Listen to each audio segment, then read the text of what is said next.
You're with Rajya Sabha TV. Let's get you the budget headlines of this hour. Finance Minister Arun Jaitley presented his maiden budget today. Let's get you a lowdown of the Modi government's first budget.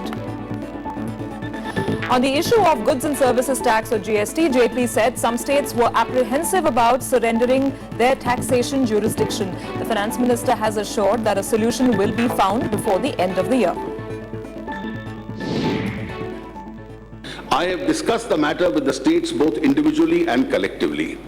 I do hope we are able to bring a final solution in this course of this year and approve the legislative scheme which enables the introduction of the GST. This will streamline tax administration, avoid harassment of business, and result in higher tax collection both for the centre and the states. I assure all states that government will be more than fair in dealing with them. And underlining the importance of the agriculture sector, the Finance Minister announced a slew of measures helping farmers. He stressed on the need to step up investment in the sector, developing agro-technology and the modernization of the agri-business infrastructure. Banks are providing strong credit support to agricultural sector. A target of 8 lakh crores has been set aside for agriculture credit during 2014-15, for which I am confident that banks will surpass. And the Finance Minister has proposed to overhaul the subsidy regime. This includes food and petroleum subsidies. Jaitley wants to make it more targeted while providing full protection to the poor and the marginalized. He said the step was necessary to raise adequate resources for development needs. The government will constitute an expert management commission to look into various aspects of expenditure reforms that need to be undertaken. The commission will give its interim report within this financial year. I also propose to overhaul the subsidy regime, including food and petroleum subsidies, and make it more targeted and provide full protection to the marginalized, poor, scheduled caste, scheduled tribes. A new urea policy would be formulated. The Finance Minister has increased the tax exemption limit on income to 2.5 lakh rupees from the current limit of 2 lakh rupees. The savings limit under Income Tax Act Section 80C has also been hiked by 50,000 rupees. Housing loan exemption limit has been raised to 2 lakh rupees from the current 1.5 lakh rupees. The income tax exemption limit for those aged above 60 has been raised to 3 lakh from 2.5 lakh rupees. I do not propose to make any changes in the tax rate. However, with a view to provide small and marginal taxpayers and relief to small and marginal taxpayers and senior citizens, I propose to increase the personal income tax exemption limit by rupees 50,000, that is from rupees 2 lakhs to rupees 2.5 lakhs in the case of all individual taxpayers. Well, those were the big budget headlines. Finance Minister Arun Jaitley today hiked foreign investment limit in defence and insurance sectors. FDI in insurance sector will also be hiked to 49% from 26%. FDI in defence manufacturing has also been hiked from 26% to 49%. The ownership of such joint ventures will, however, stay with Indian companies. E-visa facilities will be introduced at 9 airports in the next 6 months to attract more tourists. The Finance Minister said that necessary infrastructure would be put in place within the next 6 months. Travel authorization facility would be extended in a phased manner. This would further facilitate the visa on arrival facility. Earlier this year, the centre had extended visa on arrival facility to 180 countries and barred 8 countries from this service. Facility of electronic travel authorization, e-visas would be introduced in a phased manner at 9 airports in India, where necessary infrastructure would be put in place within the next 6 months. The countries in which electronic travel authorization facility to which it will be extended would be identified in a phased manner. Well, those were the key budget headlines, and analysis of the NDA's maiden budget continues on Rajya Sabha TV.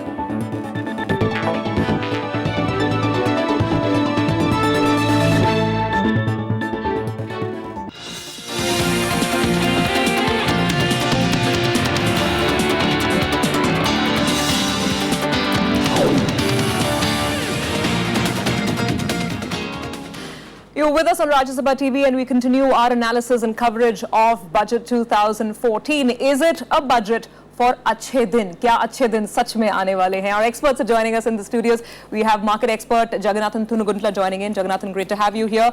And of course, Mr. Santosh Mehrotra of the Institute of Applied Manpower Research has been sharing his views as well. Jagannathan, to you first, and you track the market so closely. It was topsy-turvy, going all over the place. First up, then a big disappointing downward swing, then euphoria, and finally as the day fizzled out, net negative. What do you make of the budget?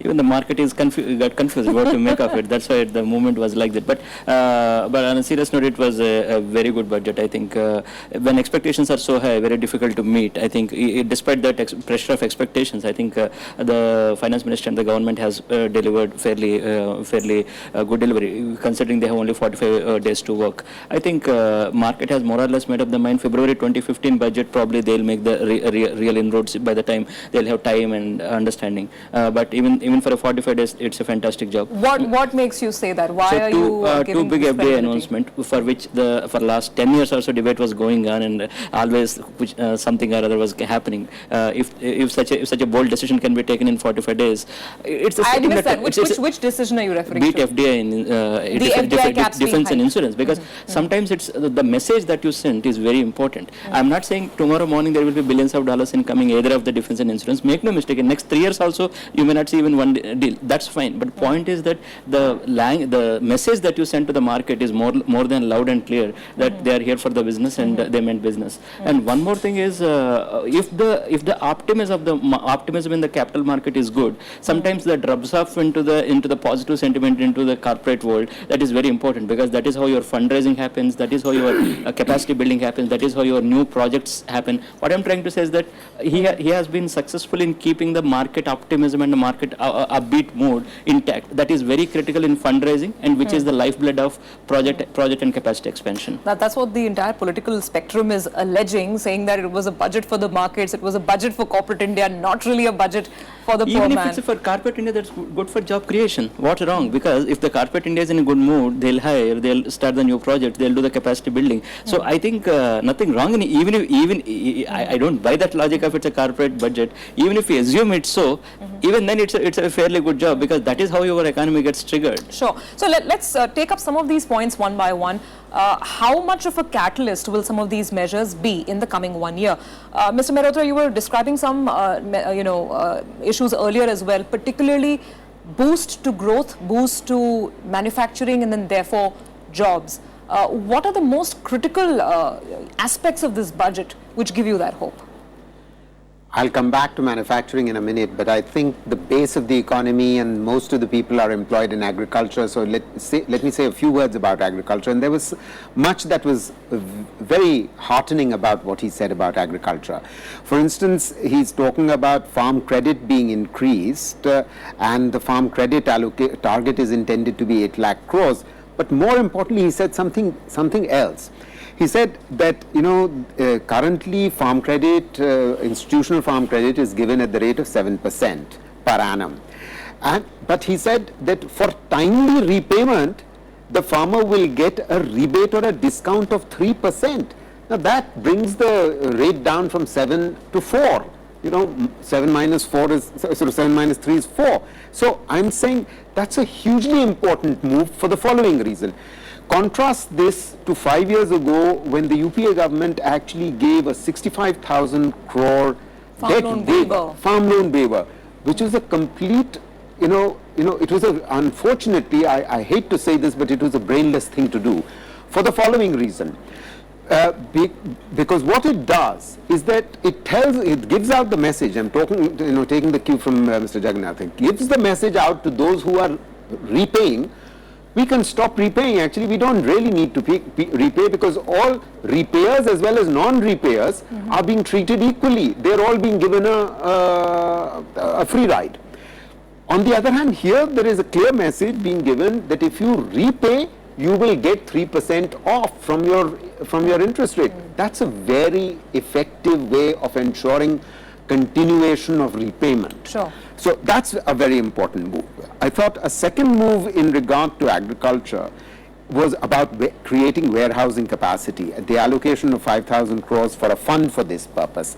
You know, we all know that one of the reasons why fruits and agricultural prices continue to rise is because despite the fact that the country is the second largest producer of fruits and vegetables in the world, we lose about 20% of our fruits and vegetables because the distribution chain is so inefficient and the warehousing capacity doesn't exist. So there's a desperate need for increasing warehousing capacity. Thirdly, you know, he talked about Kisan TV will be launched. That's very important. I'm pleased about that because that gives information to everyone, not just, you know, private firms which are trying to sell seeds or private firms which might be doing something for the farmer. You know, so there are many things in there which are very heartening for agriculture. So you're quite optimistic on agriculture. We'll come back to manufacturing in just a bit. Before that, let's just actually get in some views from Mumbai. My colleague Arfa is standing by with the panel there.